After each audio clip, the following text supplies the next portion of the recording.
Hello guys, അപ്പോൾ നമുക്കിന്നൊരു food ചലഞ്ചാണ്. വെറും ചലഞ്ചല്ലാണ്ടായി മീറ്റിംഗ് ചലഞ്ചാണ്. അപ്പോൾ നമുക്ക് നോക്കിയാലോ, ഒട്ടും വൈകിക്കേണ്ട. ഞാൻ ആദ്യത്തെ ലെറ്ററിന് വേണ്ടി റൈസാണ് എടുത്തിട്ടുള്ളത്.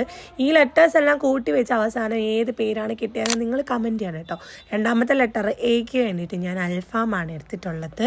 അൽഫാം കണ്ടു കഴിഞ്ഞാൽ പിന്നെ ആക്രാന്തം കുറച്ച് കൂടുതലാണല്ലോ, അതുകൊണ്ട് ഞാൻ കടിച്ച പീസ് കുറച്ച് വലുതായിപ്പോയി. അത് തൊണ്ടേ കുരുങ്ങി ഇപ്പം ചത്തേനെ ഞാൻ. ആക്രാന്തം പാടില്ല ഗൈസ്, ഫുഡ് കഴിക്കുമ്പോൾ പതുക്കെ കഴിക്കാൻ. അടുത്ത ലെറ്റർ എസ് ആണ്. എസ്സിന് വേണ്ടി ഞാൻ 7 എടുത്തിട്ടുള്ളത്. പൊട്ടിച്ചപ്പോൾ തന്നെ എൻ്റെ മുഖത്ത് കുറച്ച് കുമിളുകൾ തെറിച്ച് സാരമില്ല. ഞാൻ ആ അൽഫാം കഴിച്ചതിൻ്റെ കുറച്ച് പീസിൻ്റെ ബാക്കി എൻ്റെ വായടകത്തുണ്ടായിരുന്നു, അത് ഇതിനകത്ത് പോയിട്ടില്ല. അതാണ് ഞാൻ ഈ ബാക്കി ചവയ്ക്കുന്നത്. അടുത്ത ലെറ്റർ വന്നിട്ട് ഐ ആണ്. I for ice cream. നമ്മൾ കുഞ്ഞു ക്ലാസ് പഠിച്ചിട്ടില്ലേ, അതുപോലെ നമ്മൾ ഐസ്ക്രീമാണ് എടുത്തിട്ടുള്ളത്.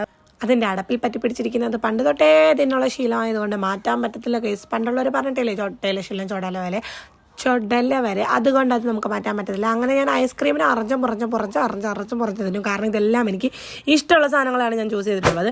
അടുത്ത ലെറ്ററിന് വേണ്ടിയിട്ട് ഞാൻ സെലക്ട് ചെയ്തിട്ടുള്ളത് മാംഗോ ആണ്. For mango. അങ്ങനെ അതിനെ ഞാൻ കടിച്ച് പറിച്ചെടുത്ത്. നല്ല ടേസ്റ്റ് ഉണ്ടായിരുന്നു. എനിക്ക് കുറച്ചും കൂടി കഴിക്കണം നല്ല ആഗ്രഹമുണ്ട്.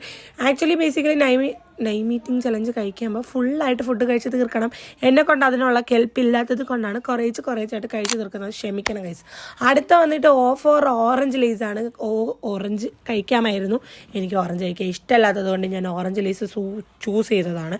അപ്പോഴത്തേനും ഒരുത്തൻ എൻ്റെ അടുത്ത് 7 വേണമെന്ന് പറഞ്ഞു വന്നു. അങ്ങനെ ആ 7 കൊടുത്തിട്ടുള്ള അവനെ ഇറങ്ങിപ്പോടാ എന്ന് പറഞ്ഞ കഥയാണ് നിങ്ങളാ ഇപ്പോൾ കണ്ടത്. എന്നിട്ട് ലേസ് ഞാൻ കഴിച്ചു. ആദ്യമായിട്ടാണ് എനിക്ക് ലേസിൽ ഇത്രയും വലിയൊരു പീസ് കിട്ടണത്. വലുത് മാത്രമേ ഉണ്ടായിരുന്നുള്ളൂ, ബാക്കി കഴിക്കാനുള്ള സമയമില്ലാത്തതുകൊണ്ട് ഞാൻ ആ കവർ ലേസ് അതിനകത്ത് തിരിച്ചിട്ടിട്ട് കവറിനകത്താക്കി തിരിച്ചു വെച്ചു. എന്നിട്ട് നമുക്ക് അവസാനത്തെ ലെറ്റർ എടുക്കാം. എല്ലാണ് വന്നിട്ടുള്ളത്. L for lollipop. എനിക്ക് ഇഷ്ടമുള്ള ലോലിപോപ്പാണ്. ആകെ ഈ ഒരു ലോലിപോപ്പ് മാത്രമേ ഞാൻ കഴിക്കത്തുള്ളൂ. കാഡ്ബറിയുടെ ഡയറി മിൽക്കിൻ്റെ ആണെന്ന് തോന്നുന്നു. ഡയറി മിൽക്കിൻ്റെ തന്നെ അങ്ങനെ എന്തായിരുന്നാലും കാഡ്ബറിയുടെ ലോലിപോപ്പാണ് ഗൈസ്. ഈ സാധനം എനിക്ക് ഭയങ്കര ഇഷ്ടമാണ്. അപ്പോൾ നിങ്ങൾക്ക് കിട്ടിയ പേരെന്താണെന്നുള്ളത് നിങ്ങൾ കമൻറ്റ് ചെയ്യൂ. പല്ലിടിച്ച് പൊട്ടിച്ചിട്ടുണ്ട് ഞാൻ, അത് ലോലിപോപ്പ് കൊണ്ട്. നിങ്ങൾക്ക് കിട്ടിയ പേര് കമൻറ്റ് ചെയ്യാൻ മറക്കരുത് ഗൈസ്. ബൈ.